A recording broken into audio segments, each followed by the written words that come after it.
November 21st. But nearly every single Democrat senator voted against this bill.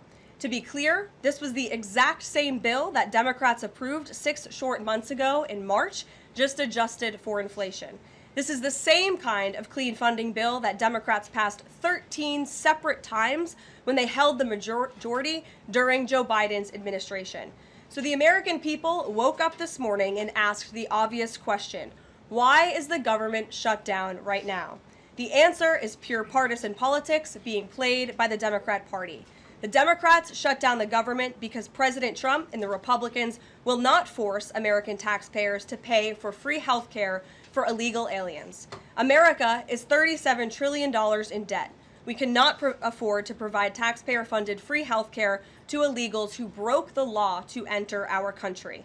To put this all into perspective, the Democrats refused to keep the government open over health care to illegal aliens and now have jeopardized critical health care programs for American citizens instead.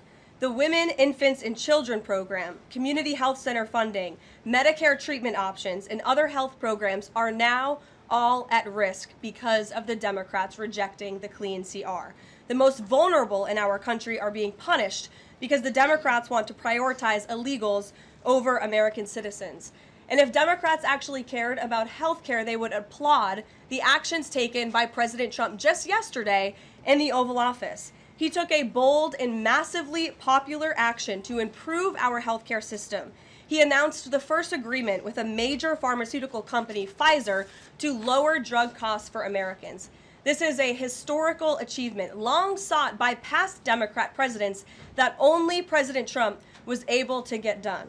Also yesterday, while the Democrats were whining about health care for illegal aliens, President Trump signed a powerful executive order to supercharge American AI innovation and unlock cures for pediatric cancer patients in the United States.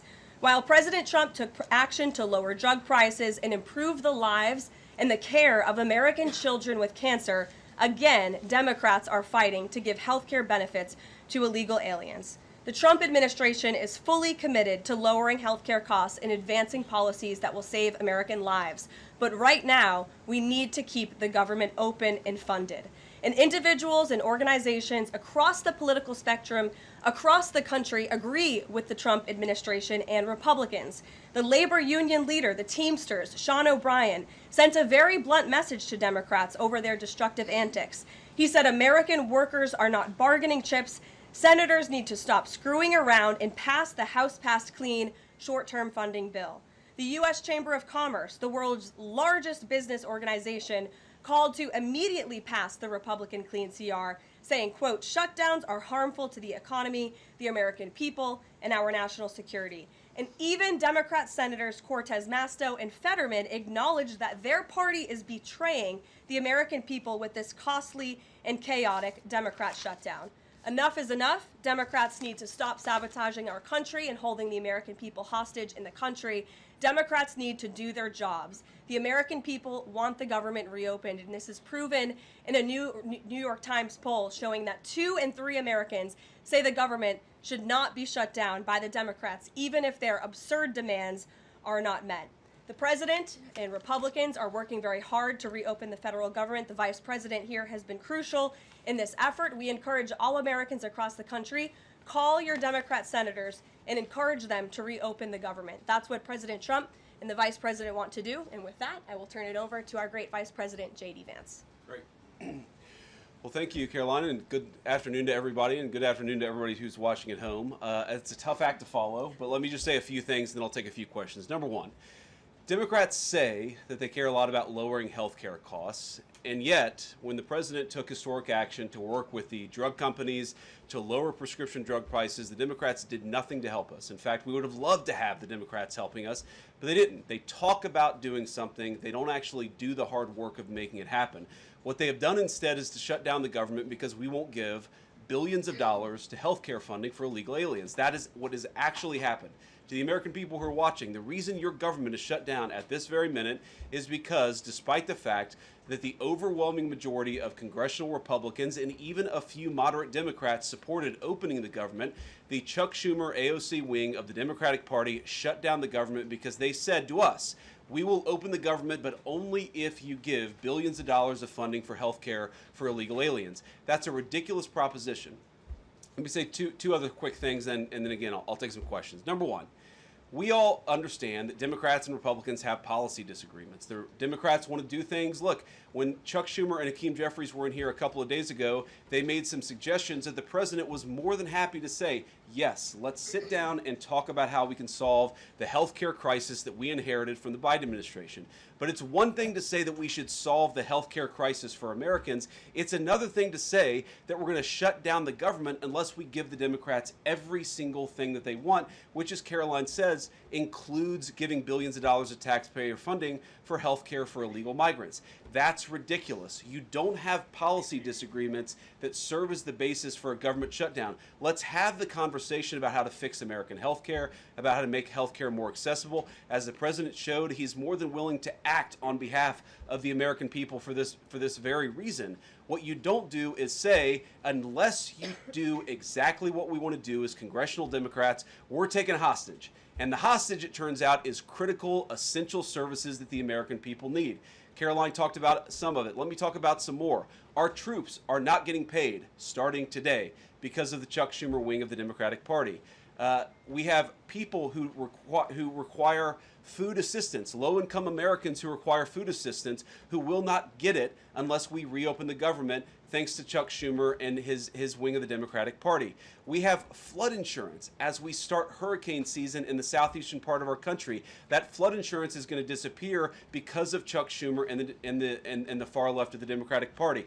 We need to reopen the government. Let's fix America's problems. Let's work together to solve them. But let's reopen the government before we have our negotiation about health care policy. That's what the American people demand, and that's certainly what the President of the United States wants. Let me make one final point. I think a lot of Americans are asking themselves, why did this happen? Why did the Democrats shut down the government despite, as Caroline said, voting on the exact same piece of legislation 6 months ago? And there are a lot of different spins that we can put on it, a lot of different answers that we could give, all of them true. One answer I already gave is that they want to give health care benefits to illegal aliens. That is true. They gave us legislative text that would have undone us cutting off health care benefits for illegal aliens. That's one of the things that they asked for. But the reality here, and let's be honest about the politics, is that Chuck Schumer is terrified she's going to get a primary challenge from Alexandria Ocasio-Cortez. The reason why the American people's government is shut down is because Chuck Schumer is listening to the far left radicals in his own party because he's terrified of a primary challenge. So I'd invite Chuck Schumer to join the moderate Democrats and 52 Senate Republicans, do the right thing, open up the people's government, and then let's fix health care policy for the American people. Questions? Mr. Vice President. That's a lot. Matt Boyle. Okay. Mr. Vice President, there's two key Democrat lies I would like to get your take on and see if you can address. The first is that you're seeing a number of top Democrat leaders, from Kamala Harris to Chuck Schumer to Hakeem Jeffries, claim that it is a Republican shutdown caused by Trump. The second is that they're out there now claiming that they don't want to give health care to illegal aliens. Can you address both of those lies from the Democrat Party? Yeah, so on the point that it's a Republican shutdown, look, it's obviously a Democratic shutdown. Just look at the vote totals in the House, look at the vote totals in the Senate, and look at the President of the United States' own action and conduct throughout this crisis. Nearly every single House Republican voted to open the government, Matt. Nearly every single Senate Republican voted to open the government last night, and even to their credit, a few moderate Democrats voted to open the government. That's not a Republican shutdown when nearly every single Senate Democrat votes to shut it down and every Republican voted to open it up. It's just obviously not true. Now, you can disagree about a number of things, but you can't disagree about the obvious fact that Republicans voted to open the government. The president stands ready to sign that opening of the government. We just need a few more Democrats to join us in that effort to open the government. Your final question about illegal alien benefits. Look, the text is very clear, and I even saw, I think it was George Stephanopoulos in an interview with Mike Johnson, did a fact check that was totally rooted in baseless claims. It was basically Democrat propaganda. If you look at the legislative text that they gave us, they tried to turn on two separate provisions that would give health care benefits to illegal aliens. Number one, if you're an American citizen, you've been to a hospital in the last few years, you probably noticed that wait times are especially large, and very often somebody who's there in the emergency room waiting is an illegal alien, very often a person who can't even speak English.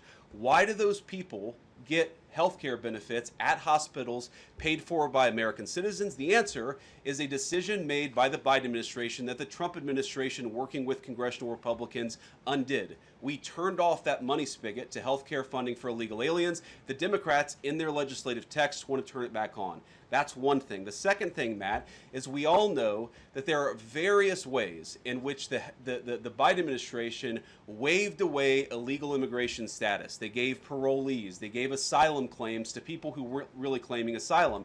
And when they waved the magic wand of amnesty, giving millions of people legal status even though they were in the country illegally, they also gave those people access to health care benefits. So what the Democrats are engaging in is a sleight of hand. They're saying, no, no, no. Those weren't illegal aliens who were getting health care benefits, even though everybody, knows they were in the country illegally. It's a lie told by the Democrats that they're not trying to give health care benefits to illegal aliens. It's a lie that is obviously untrue if you just look at the text that they gave us, and all you have to do is understand that this is about who benefits. We think the American people's government ought to benefit American citizens. The Democrats are willing to shut it down to benefit illegal aliens. The contrast couldn't be more clear. Peter. Thank you, Vice President Vance. The big holdup is, of course, that you guys say illegal immigrants are getting taxpayer-funded health care. Democrats say you're lying. That makes it feel like it could be a really long shutdown. Is this going to be a long shutdown? You know, I don't know. I can't predict what congressional Democrats are going to do, Peter, but I actually don't. फिल्मों में मुझे कभी-कभी 9 साल लग गए, but skin care में just 14 days were enough. Foxtail's 12% niacinamide serum with azelaic acid marks और pigmentation को delete करके skin को bright, clear और calm रखता है. Precise results for those who chase perfection. We can remember Barack Obama on the White House lawn. We can remember Chuck Schumer. We can remember, Nancy Pelosi for years. In Chuck Schumer's case, for literally decades, we've heard them say, you don't shut the government down over a policy disagreement. Okay, Republicans think this thing about health care, that thing about health care. Democrats think this thing about immigration, Republicans disagree. Whatever those disagreements are, you don't shut down the government over it. For the first time since the Democrats have been in politics, they're now saying that unless we get every policy item that we demand, we're going to shut down the people's government. They're trying to take a hostage, and we're not going to let them. And the administration announced today that $18 billion bound for New York transportation projects is going to be frozen so it can't go to DEI programs there. But the timing of this, does announcing that today mean that you guys are going to squeeze Chuck Schumer's home state until he blinks? Look, I haven't talked to Russ about this morning, but look, I'm sure that Russ is heartbroken about the fact that he's unable to give certain things to certain constituencies. We want to do everything that we can to help the American people, but when the Democrats shut down the government, we have to actually do a little triage to make sure the most critical and most essential services are provided. The government does a lot of things. Of course, Republicans think that the federal government probably does too much, but there are a lot of critical things the federal government does that absolutely all of us would agree need to do. Our troops need to get paid. Our air traffic controllers need to make sure that people are flying safely and on time. We need low-income people to be able to access the food services that are provided by the federal government. There are critical things that need to be saved. We're going to do everything that we can over the coming weeks, if the shutdown lasts that long, to ensure that people get the essential services that they need, despite the fact that Chuck Schumer has shut down the federal government. It's not going to be perfect because we are in a government shutdown. We are going to have to lay some people off if the shutdown continues. We don't like that. We don't necessarily want to do it, but we're going to do what we have to keep the American people's essential services continuing to run. Thank you. Yeah. Thank you, Mr. Vice President, and thank you for being here. Yesterday, President Trump said, as a result of the shutdown, we'll be laying off a lot of people that are going to be very effective, and the Democrats, they are going to be Democrats. Has the administration asked agencies to target federal workers who they believe to be Democrats in these reductions of forces? We're not targeting federal agencies based on politics. We're targeting the people's government so that as much as possible of the essential services can continue to function. That is the question the president has asked the entire government, is fundamentally, okay, we're in a shutdown. That causes some problems. The troops aren't getting paid. There's nothing that we can do about that while the government is shut down. But there are essential services that we want to make sure as much as possible they still continue to function. That is the principle that's driving us forward during this shutdown. It's going to continue to be the principle that drives us forward. But let's be honest. If this thing drags on for another few days or, God forbid, another few weeks, we are going to have to lay people off. We're going to have to save money in some places so the essential services don't get turned off in other places. That is the reality of the government shutdown that Chuck Schumer and the Democrats have foisted upon the administration. So what did Phil. he mean by they're going to be Democrats? He Thank said you, they're Vice going to be President. Democrats. You've laid out a lot of the pain and problems that would come with a Democratic shutdown, and yet in the Oval Office yesterday, the President said that a lot of good could come from a shutdown. So square that circle. Which is it, a Democratic-caused crisis or a Republican opportunity for reform? Well, I think all the president is saying, Phil, is that he wants to make sure the American people's government functions as well as it can, despite the fact that we're in a shutdown. We're going to have to make things work. And that means that we're going to have to triage some certain things. That means certain people are going to have to get laid off. And we're going to try to make sure that the American people suffer as little as possible from this shutdown. That's what the president is saying, is that, yes, this is a bad thing. Obviously, the president is trying to reopen the government, but we're going to make things work as well as we possibly can, given the constraints that we have. And then on those policy differences for the discussion and the negotiations to come later, during the Biden administration, Democrats twice voted to expand these Affordable Care Act tax credits. But those were supposed to be temporary, and they were slated to expire at the end of the year. As you sort of crack the door open to negotiation at a later date, would the party that ran on defunding Obamacare really negotiate about potentially expanding Obamacare? Well, Phil, what we've said to the Democrats is that we're willing to have a conversation about how to ensure that Americans continue to have access to health care, and frankly, they should have access to better health care at a lower cost. We inherited a mess of a health care system from the Biden administration. It's why the president has worked so hard on the most favored nation status for prescription drugs. It's why we care so much about lowering the cost of prescriptions and why we're doing everything else. We're willing to have that conversation, but I think it's important to bracket the healthcare policy conversation because it's separate from the government shutdown. We think that we can open the government and then have the conversation about what best healthcare policy to fit the needs of the American people. That's all we're trying to do. That's all we're trying to accomplish. We've got to reopen the government first. Now, Caroline, I don't know how you do this, how you actually choose people, because I don't know 90% of the names in here. Is it just who's the best dressed? Okay, I really like your shirt. Go ahead. Thank you, Mr. Vice President. You are President of the Senate. Can you talk about what you're doing, what the administration is doing to try to get other Senate Democrats to vote to open the government? Yeah, we're talking to a number of our colleagues, Democratic and Republican, in the Senate. I talked to a number of them last night. The president, of course, is talking to them as well. I think there really are two categories of demands that I've seen privately from congressional Democrats. I think on the one hand, those who are negotiating in good faith are saying, look, we just want to make sure that we're able to have a conversation with the administration about some of the critical needs that we see that need to get fixed over the next few months. We recognize it's kind of absurd, and a lot of them will admit in private that it's kind of absurd to shut down the people's government over these disagreements, but just agree to negotiate with us in good faith on these issues, and of course we're having that conversation with them. Then there's another category, people who say, give us everything we want or we're going to keep the government shut down. We just write those people off because they're not negotiating in good faith. And frankly, we don't need them. We've already got 3 more Democrats last night than I thought we would get. And I think it's because they recognize the illogic of the position of taking the entire American economy hostage because they don't get their policy priorities. So 3 moderate Democrats joined 52 Republicans last night. We need 5 more in order to reopen the government. And that's really where we're going to focus, is how to get those 5 additional Democrats. Thanks, Mr. Vice President. First 2 questions. Are there plans to meet Democratic leaders again in the coming days, or are you planning on plucking off senators one by one? So that's the whole question? No, I got a second question. Okay, go ahead and ask the second question. So the president's been posting some images of Leader Jeffries and Senator Schumer. I saw. Recently. You've said that you're interested in good faith negotiations with these leaders, but what message does that send? Is it helpful to post pictures of Leader Jeffries in a sombrero if you're trying to have good faith talks with him? Oh, I think it's funny. The president's joking, and we're having a good time. You can negotiate in good faith while also poking a little bit of fun at some of the absurdities of the Democrats' positions, and even poking some fun at the absurdity of the Democrats themselves. I mean, I'll tell Hakeem Jeffries right now, I make this solemn promise to you that if you help us reopen the government, the sombrero memes will stop. And I've talked to the President of the United States about that. Now, to your first question, are we negotiating one-on-one? Are we negotiating in groups? Look, I will go to the U.S. Capitol right now and meet with Chuck Schumer or any Senate Democrat if it helps us reopen the government. Most of the conversations, in my experience at least, have been one-off.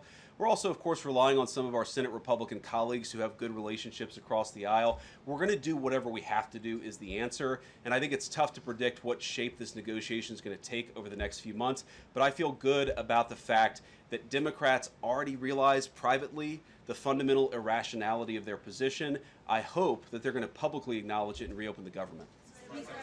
The guy in the back, yeah. Thank you, Mr. Vice President. You responded to a post on X of Chuck Schumer on the House floor back in 1996, railing against illegal immigrants receiving taxpayer-funded benefits. You said Chuck Schumer once recognized that it was disastrous to give illegal aliens rewards for breaking the law. Now he wants to shut down the government unless we reward illegal aliens for breaking the law. Why has Chuck Schumer changed his stance? You know, that's a good question. Actually, it's a very tough question. Asking me to get in the head of Chuck Schumer is not a place I particularly want to be, but my basic read on it is that the entire Democratic Party, the political leadership, not every Democrat nationwide, but the political leadership of their party has got it into their heads that the only way to be compassionate is to be compassionate to illegal aliens rather than American citizens. If you go back to what Bill Clinton was saying, even Barack Obama in some cases, what he was saying about illegal immigration 10, 15, 20 years ago, you would put them on the MAGA right based purely on their rhetoric around illegal immigration. So I don't know why they've gone so far to the left. I think it's bad for the country. I think it's bad for them politically. But our principle, all I can do is speak for the president that I serve and the country, the administration that I serve right now. We believe that the American people's government exists for the American people. That means the people who have the legal right to be here, and that's why we're fighting to reopen the government. And unfortunately, the Democrats are fighting to shut it down for the benefit of illegal aliens. And I'll take a couple more, and then I'll let Caroline. I'll go back to my day job, so Caroline can go back to hers. All right. Yes. Thank you, Mr. Vice President. Just going back to the sombrero. You said that the president's joking, but Hakeem Jeffries says that these memes were racist. What's your response to that? And just if I may briefly go off topic, Secretary Hegseth yesterday made an edict about no more beardos in the military. Just wondered what. Sorry, what did he say? No more beardos. Beards. Oh, sorry, it's my accent. Just wondered your response to that. I didn't see that particular comment. I thought Pete gave a hell of a speech, and a speech that really is just oriented around returning the American military to the very high standards that it has had for virtually its entire history until Joe Biden came along and decided to lower standards. I think it was bad for our military, and it was bad for our troops. When I was a young United States Marine, I did not have a beard. I am now the vice president, so I get to do what I want to do. But I think Pete's trying to re-implement high standards, and that's a very good thing. On the sombrero thing, I mean, Hakeem Jeffries said it was racist, and I know that he said that, and I honestly don't even know what that means. Like, is he a Mexican American that is offended by having a sombrero meme? I mean, I saw one of the major TV stations put the meme up and then say, this is AI generated. And he had like the curly animated mustache too. It's like, do you really not realize the American people recognize that he did not actually come to the White House wearing a sombrero and a black curly animation mustache? Like, give the country a little bit of credit. We're all trying to do a very important job for the American people. The President of the United States likes to have a little bit of fun when he's doing it, and I think that's okay. I'll take one more question. Mr. Vice President, in every previous shutdown, workers have been furloughed, not laid off. So why does the President want to fire some workers and not just furlough them? Why is this shutdown any different? Well, first of all, we haven't made any final decisions about what we're going to do with certain workers. What we're saying is that we might have to take extraordinary steps, especially the longer this goes on. We're going to have to take extraordinary measures to ensure the people's government operates, again, not perfectly, because it's not going to operate perfectly in the midst of a shutdown, but operate as well as it possibly can. And I think that the Democrats, if they're so worried about the effect this is having on the American people, and they should be, what they should do is reopen the government, not complain about how we respond to the fact that Chuck Schumer and the Democrats have shut down the government in the first place. Thank you all. Caroline. Going to target some benefits, Mr. Vice President. Thank you. Should See you guys. Americans prepare for their benefits to be cut as well? All right, guys. Well, let's let the fun continue. The Vice President's a very busy man, and I'm happy to take some more questions. I know there's more news today. Aside from the shutdown, we can focus on the shutdown if you want, but let's go ahead. Kate, why don't you start? The president talked about doing things that he said were irreversible during the shutdown, cutting vast numbers of people, he said, and cutting programs. Can you specify what exactly he was referring to, what's on the table, and what's going to be cut? Look, I think the vice president just referred to this in some of the answers that he gave regarding the layoffs. There are unfortunate consequences to a government shutdown, and the federal government is not receiving any cash at the moment. And so the Office of Management and Budget has been tasked with looking over the receipts and looking over the budget of the entire federal bureaucracy, and as the vice president said, determining what needs to continue to go out the door and what can we continue to keep running, and what unfortunately is going to have to come to an end. So those decisions are being made, and unfortunately layoffs are very likely, as the vice president just said, going to be a part of that. And has the White House had any direct response from Hamas, from the peace proposal that was laid out? The president said he would give 3 or 4 days, but is there a hard deadline now, or what are the next steps here? I will reiterate what the President of the United States said, 3 or 4 days, and I can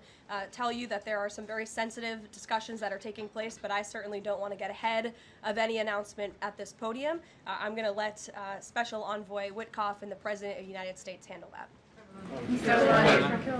Thank you, Caroline. 2 questions. First of all, following up on that, the president said yesterday, I believe, within 3 or 4 days he wanted to hear an answer from Hamas. Is he still sticking by that timeline? Yes, as I just confirmed. And then second question is a comment that's gotten a lot of global attention.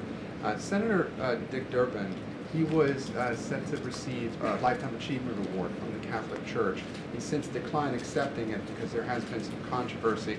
Pope Leo commented on this, and he said that someone who says I'm against abortion, but I'm in agreement with the inhumane treatment of immigrants in the United States, I don't know if that's pro-life. You've been very open about your Catholic faith. How do you respond to that?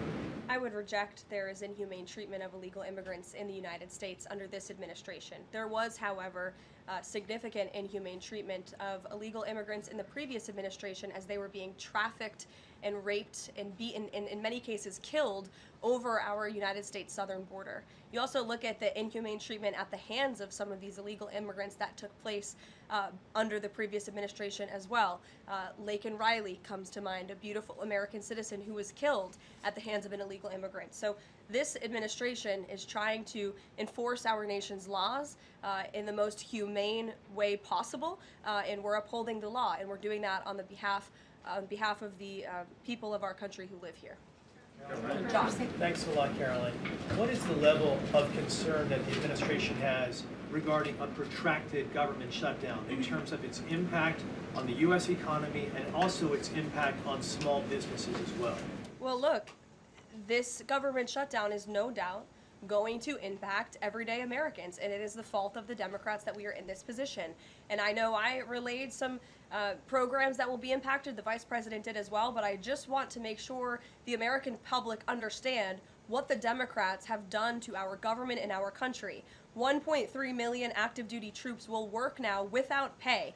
Critical food assistance for low-income women, infants, and children will now lapse. No new mothers or children are allowed to join this critical program because of the Democrats' decision to shut down the government.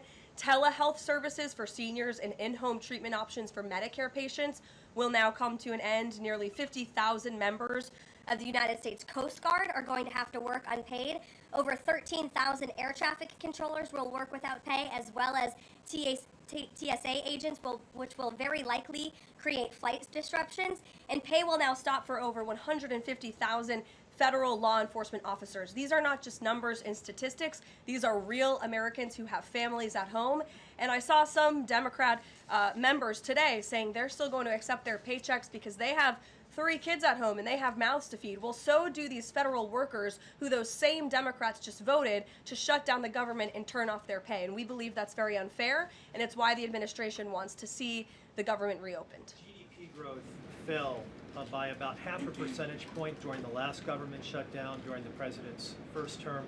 Are you expecting a similar type of impact on GDP growth related to this potential protracted government shutdown? Well, look, I think it's dependent upon how long this shutdown continues. So it's dependent on how long it takes Democrats to muster up the coverage, 5 of them, to vote in the best interest of our country, our citizens, and our economy. Eamon. Thank you, Caroline. Yesterday, your administration took a 5% stake in Lithium Americas and a stake in the mine that they're working on, and you've taken stakes in other companies and revenue streams from other companies. Can you articulate the broader principle here? When does the administration see it as appropriate to demand equity stakes or revenue streams from American companies? And what other companies are you going to be demanding those from? Well, look, this is a creative solution by the President of the United States to tackle our nation's crippling debt crisis. As I said earlier, we are $37 trillion, trillion with a T, in debt. And not only is the president effectively utilizing tariffs to bring in massive amounts of revenue, and there's billions of dollars coming in every month. I know you know that even because you cover it on CNBC quite well. So the president is focused on how can the United States government make more money? How can we make our country wealthy and rich again? And cutting some of these unique creative deals with companies around the world and here at home is just one way the president is seeking to do that. And I know the Department of Energy just announced this new deal. It's another great deal for the American people and our government. And on Lisa Cook, Sure, go ahead. Lisa Cook, Yeah. the Supreme Court said today that she's going to be allowed to stay at the Federal Reserve Board until oral arguments in January. Does the president have any personal reaction to that? This has been something he's been very intent on. Look, we have respect for the Supreme Court, but they're going to hear the actual case and make a determination on the legal argument in January. And we look forward to that because we maintain that she was fired well within the president's legal authority to do so. She was removed from the board, and we look forward to that case being fully played out at the Supreme Court. Reagan. Caroline, I have one for you on EJ Antoni and one on the shutdown. Sure. CNN reported that Collins and Murkowski declined to meet with EJ Antoni, raising concerns that his nomination was in trouble. I'm wondering what message Collins and Murkowski are sending to the White House by not meeting with one of the president's nominees. Well, look, EJ Antoni remains a great ally of the president and our team. It became clear, unfortunately, that he was not going to have the votes, and so we will be announcing a replacement nominee very soon. And on the shutdown, I'm just wondering how soon you could see cuts to the federal workplace, and if there's a specific agency that will experience the most cuts or be focused. Unfortunately, because the Democrats shut down the government, the president has directed his cabinet, and the Office of Management and Budget is working with agencies across the board to identify where cuts can be made, and we believe that layoffs are imminent. They are, unfortunately, a consequence of this government shutdown. Ed. So you talk about the layoffs being imminent. Is there a percentage then of reduction that the White House is looking for of workforce? I don't have a specific percentage for you. What about China, if I could? So China has not made one soybean purchase this year for the United States. I talked to a farmer yesterday who has about 1,000 acres in Iowa and says this is just killing her. Now, the president has been talking to President Xi. Could China not buying agriculture affect a possible meeting with the president? Would he not meet with Xi because China has refused to buy soybeans from the U.S.? Look, I don't want to speak for the president and make a determination on that from this podium, but what I can tell you is that supporting America's farmers and doing what's best for them is at the top of the president's priority list, and it's at the top of the list for this administration right now. There have been several very high-level meetings on this very topic. We want to help our farmers, and we're exploring the best ways to do that, and I would anticipate there will be more to come on that very soon. The Chinese president. Look, I just shared that message. The president wants what's best for America's farmers. Sean. Hi, Carolyn. Hi. Two things to ask you about. Sure.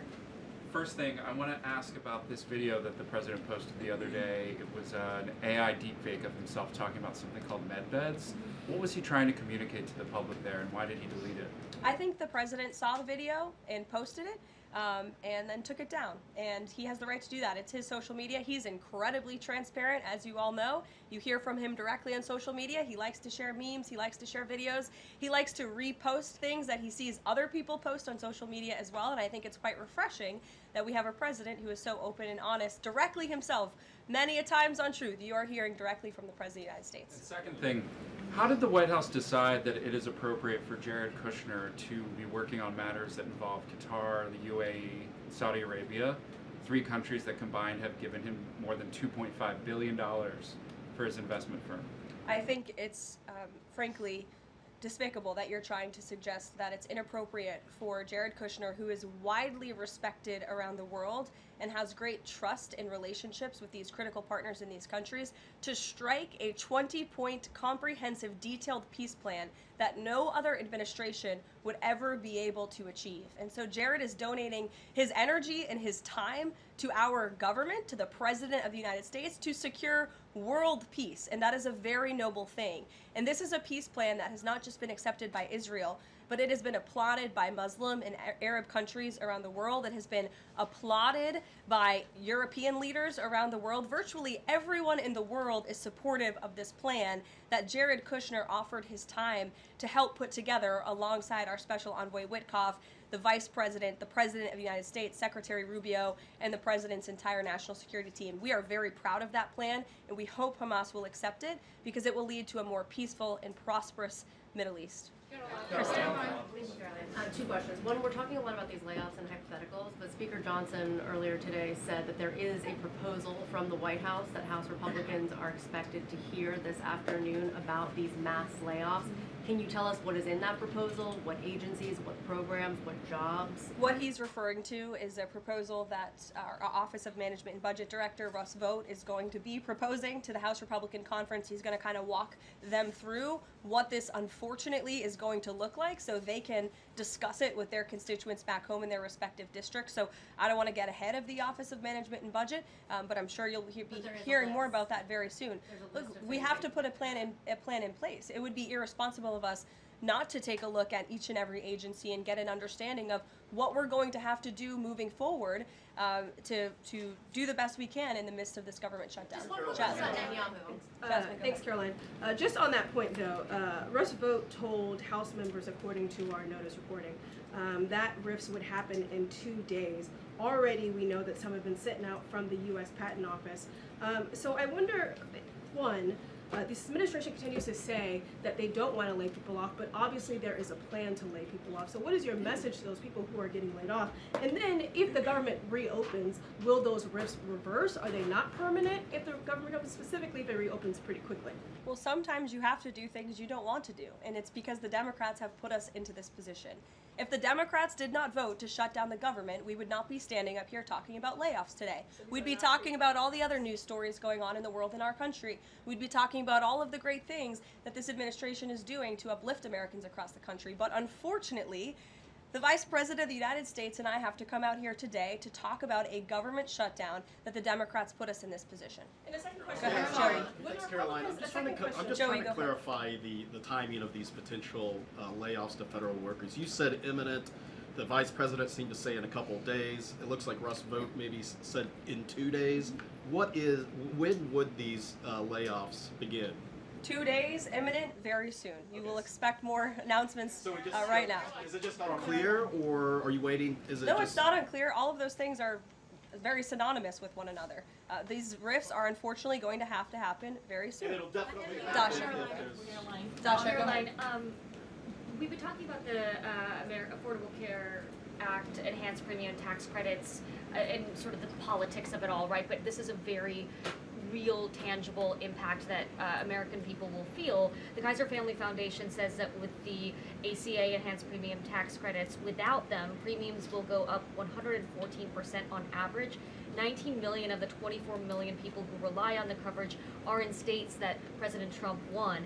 Is he concerned what will happen to those families if this tax credit expires? And aside from the shutdown, is there a plan to keep those premiums down? Look, as the Vice President just said, we are more than happy to have this conversation. The President and the Vice President and this team are more than happy to have that conversation with Republicans and Democrats on Capitol Hill, but it cannot happen right now. Right now, we need to reopen the United States federal government because people are going without pay. You have thousands of federal workers who have to show up to work and not get paid, and that's an unfortunate situation the Democrats have put us in. Then we can discuss this very important issue of healthcare that the president absolutely wants to fix. As I mentioned yesterday, he took...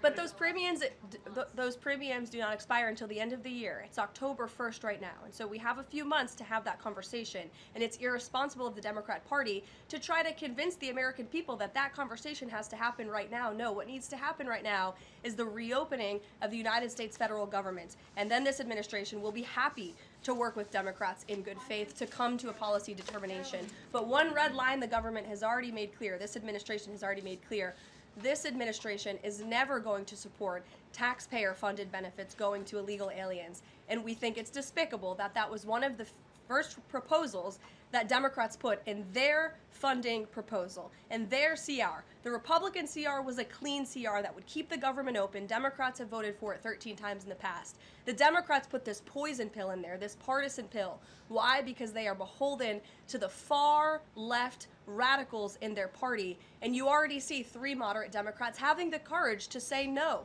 We need to keep the government open, and then we can have these conversations about health care. Mary. Thank you, Caroline. I just want to circle back to something the Vice President said about Ocasio-Cortez. I'm actually surprised it didn't come up sooner. So if Schumer is catering to the demands of